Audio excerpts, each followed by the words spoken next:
乡亲啊，这个成功岭一个18岁阿兵哥拍背训练发生着意外，来看这个报道。 新兵入伍拍背上接用到这支 T91步枪，昨日报成功岭一位18岁姓肖的义务兵，嘛用 T91步枪拍背，所发生意外。伊倒边的面叫枪支弹到倒蕊目睭前连出来，倒边面严重碎气。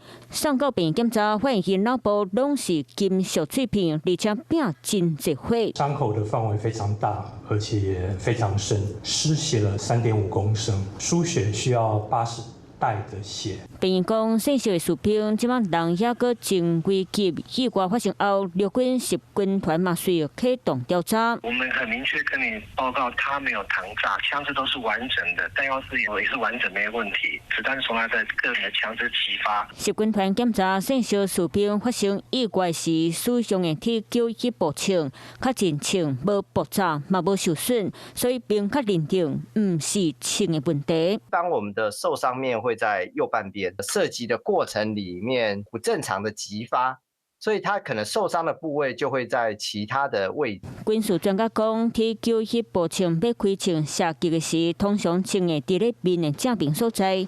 若是枪有问题，或者是误叫意外，受伤的位置会伫咧正边面，或者是下海所在。这一边姓肖的士兵的伤势是集中伫咧倒边面，敢是无好好操作，或者是其他原因，会是军方调查重点。